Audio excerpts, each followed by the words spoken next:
आचार्य चाणक्य की कूटनीतिज्ञता के कारण ही चंद्रगुप्त ने सम्राट का ताज पहना। चाणक्य जी ने अर्थशास्त्र के अतिरिक्त नीति शास्त्र की रचना की थी। आचार्य द्वारा रचित नीति शास्त्र वर्तमान समय के लिए भी महत्वपूर्ण है, क्योंकि इसमें व्यक्ति को सामाजिक, व्यावसायिक, आर्थिक और कूटनीतिज्ञ नीतियां का इस्तेमाल करने की सलाह भी मिलती है। आचार्य चाणक्य जी के नीति शास्त्र चाणक्य नीति में कई ऐसी नीतियों का जिक्र किया गया है जो कि आपको सफलता के राह तक लेके जाती है। आचार्य चाणक्य जी के नीति शास्त्र चाणक्य नीति में कई ऐसी नीतियां का जिक्र किया गया है जो कि आपको सफलता के राह तक लेके जाती है।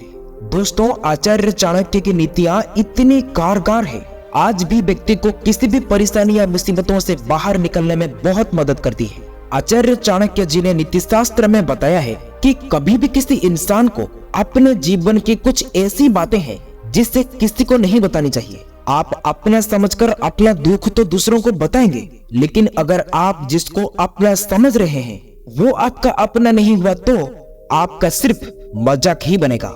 ऐसी बातों से लोग फायदा उठाने से देरी नहीं करते हैं। तो आइए जानते हैं क्या है वो बातें। नंबर 1, अपने कर्म के बारे में।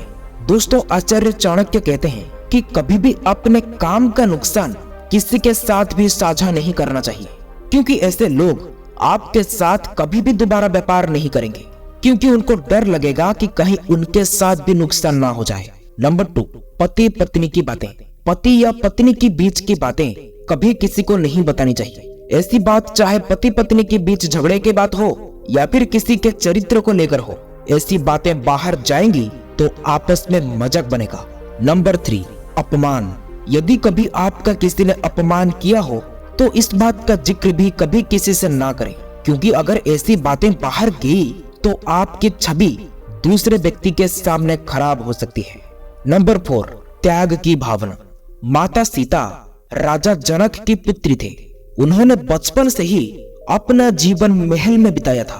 विवाह के पश्चात भी वे जनकपुरी से अयोध्या आई, परंतु उन्होंने पति परमेश्वर भगवान राम के लिए सभी सुखों का त्याग कर दिया था और उनके साथ वन में जाने का निर्णय लिया।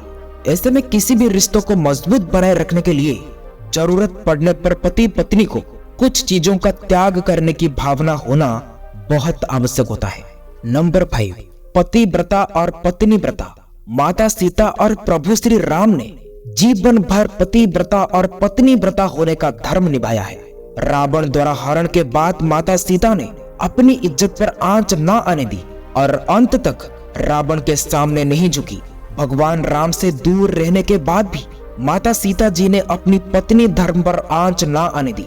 वहीं श्री राम ने भी पत्नी की अनुपस्थिति में अश्वमेध यज्ञ के दौरान उनकी सोने की प्रतिमा बनवाकर उसे साथ बिठाया था। एक राजा होते हुए भी और पत्नी सीता के दूर जाने के बाद भी भगवान राम ने दूसरी स्त्री से विवाह नहीं किया था।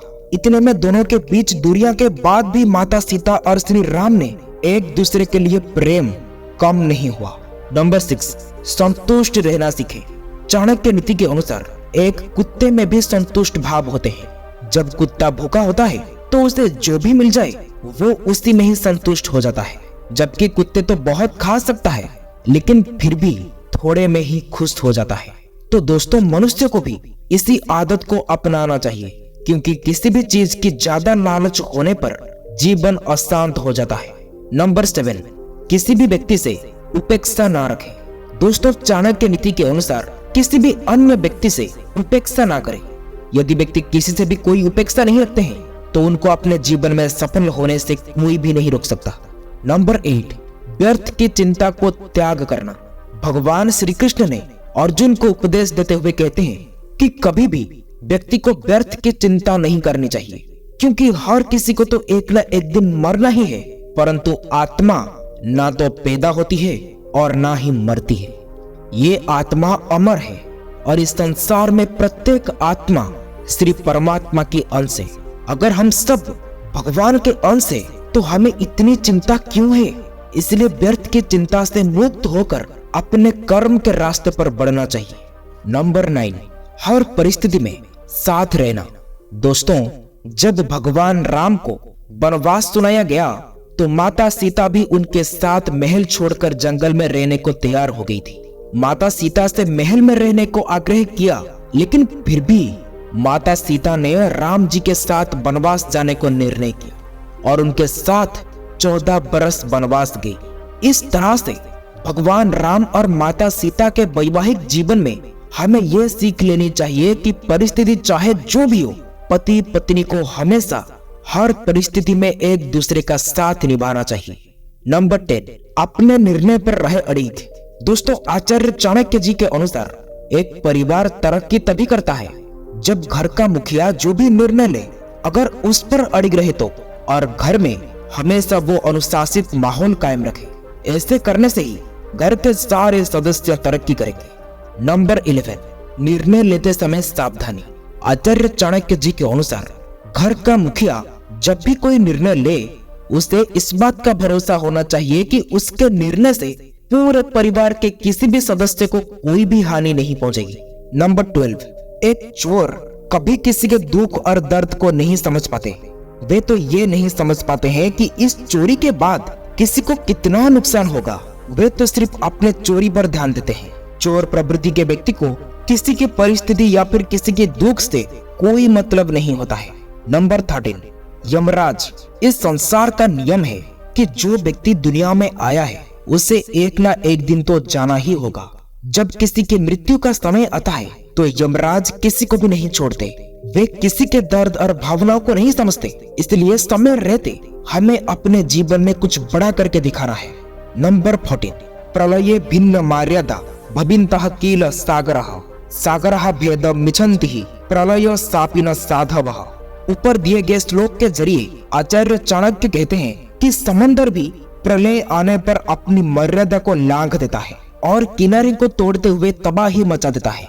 जल स्थल सब एक हो जाते हैं, लेकिन एक सज्जन व्यक्ति बड़े से बड़े संकट और विपरीत परिस्थितियां आने पर भी अपने मर्यादा में बने रहते हैं। यानी कि सज्जन व्यक्ति की सबसे बड़ी खूबी होती है उसका धैर्य।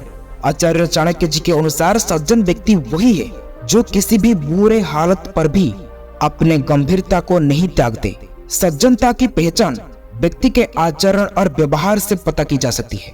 इसके अलावा जो व्यक्ति अपनी ईमानदारी से समझौता नहीं करता वो भी सज्जन कहलाता है।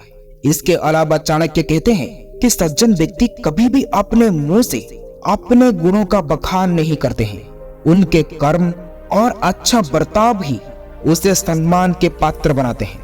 दोस्तों, जिम्मेदारियों का निर्वहन करना व्यक्ति का सबसे महत्वपूर्ण कर्तव्य है, लेकिन चाणक्य कहते हैं अपनी जिम्मेदारियों को पूरा करने के साथ साथ रिश्तों का मोल भी समझता है और निस्वार्थ भावना से उन्हें एक धागे में बांध कर रखने के लिए यथासंभव प्रयास करता है। जो व्यक्ति हर रिश्तों को ईमानदारी से और सच्चे दिल से निभाते हैं और उनमें किसी भी तरह की भेदभाव नहीं करते हैं, ऐसे लोग हर जगह सम्मान पाते हैं। दोस्तों, अपना कीमती समय देने के लिए आप सबको बहुत बहुत धन्यवाद। आज के लिए इतना ही। वीडियो अच्छा लगा हो तो शेयर, सब्सक्राइब, लाइक जरूर करें। फिर मिलेंगे अगले वीडियो में। तब तक के लिए आप अपना ख्याल रखें।